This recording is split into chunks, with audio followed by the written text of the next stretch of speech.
Assalamualaikum warahmatullahi wabarakatuh. Nama saya Hasbin Zamil Furqan dengan NIM 2005-120-2043.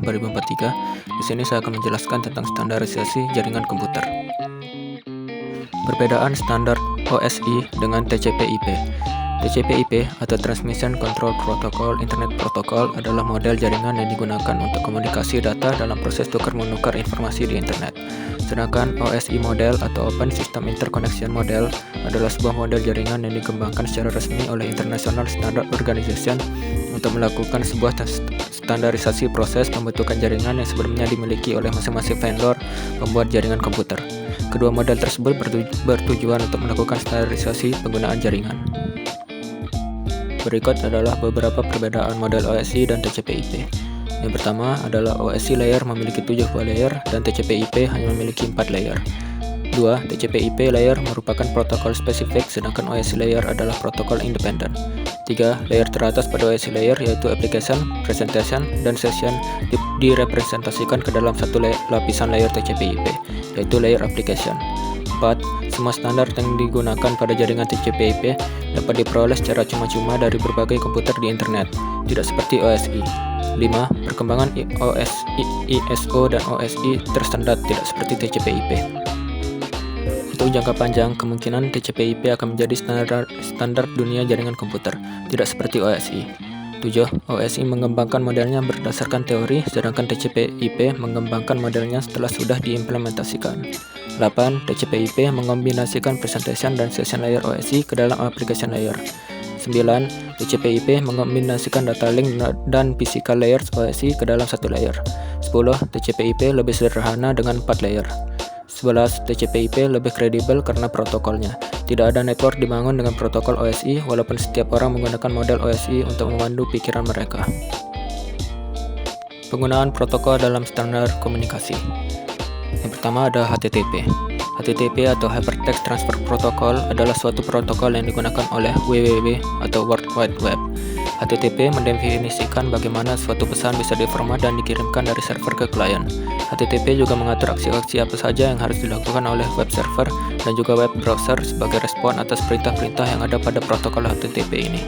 Contohnya, bila kita mengetikkan suatu alamat atau URL pada internet browser, maka web browser akan mengirimkan perintah HTTP ke web server. Web server kemudian akan menerima perintah ini dan melakukan aktivitas sesuai dengan perintah yang diminta oleh web browser. Hasil aktivitas tadi akan dikirimkan kembali ke web browser untuk ditampilkan kepada kita. Selanjutnya ada Simple Mail Transfer Protocol atau SMTP. Adalah suatu protokol yang digunakan untuk mengirimkan pesan email antar server yang bisa dianalogikan sebagai kantor pos. Ketika kita mengirim sebuah email, komputer akan mengarahkan email tersebut ke sebuah SMTP server untuk diteruskan ke mail server tujuan. Mail server tujuan ini bisa dianalogikan sebagai kotak pos di pagar depan rumah kita atau kotak PO Box di kantor pos.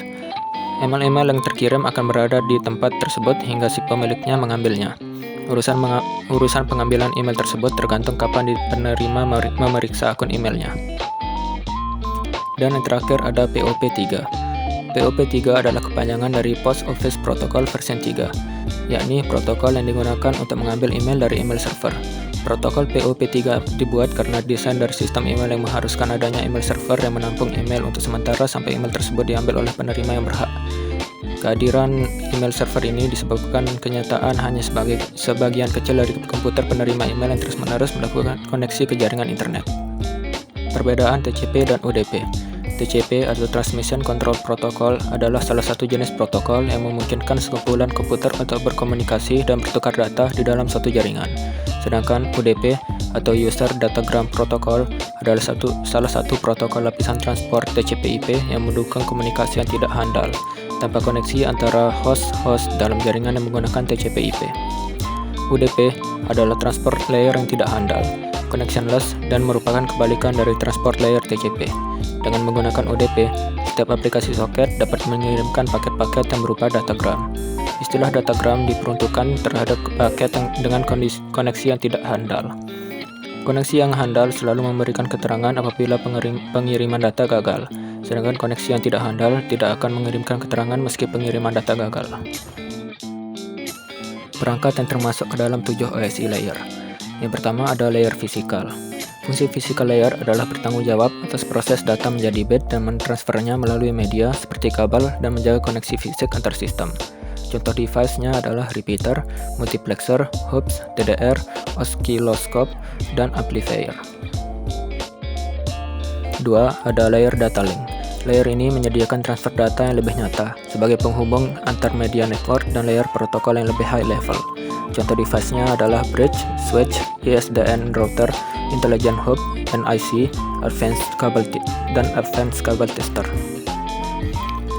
3 adalah layer network. Tugas utama dari layer network adalah menyediakan fungsi routing sehingga paket dapat dikirim keluar dari segmen network lokal ke suatu tujuan yang berada pada suatu network lain. IP atau Internet Protocol umumnya digunakan untuk tugas ini. Layer keempat adalah layer transport. Layer transport data menggunakan protokol seperti UDP, TCP, dan atau SPX atau Sequence Packet Exchange. Yang satu ini digunakan oleh network tetapi khusus untuk koneksi berorientasi IPX. Layer transport adalah pusat dari mode OSI. Layer ini menyediakan transfer yang reliable dan transparan antara kedua titik akhir.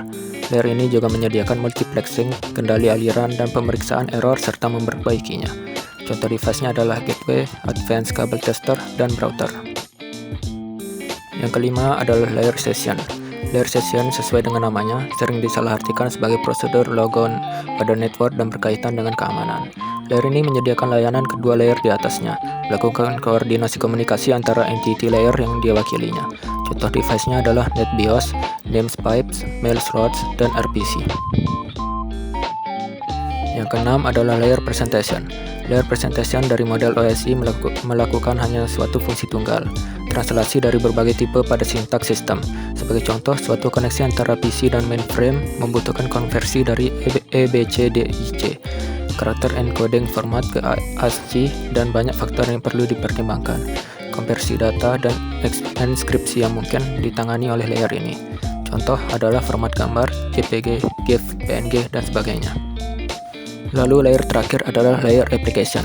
Layer application adalah penghubung utama antara aplikasi yang berjalan pada satu komputer dan resource network yang membutuhkan akses padanya. Layer application adalah layer di mana user akan beroperasi padanya. Protokol seperti FTP, Telnet, SMTP, HTTP, POP3 berada pada layer application. Beberapa contohnya adalah Telnet, HTTP, FTP, www browser, dan SMTP gateway atau mail client. Mungkin itu saja yang bisa saya sampaikan. Apabila ada kesalahan kata mohon dimaafkan. Assalamualaikum warahmatullahi wabarakatuh.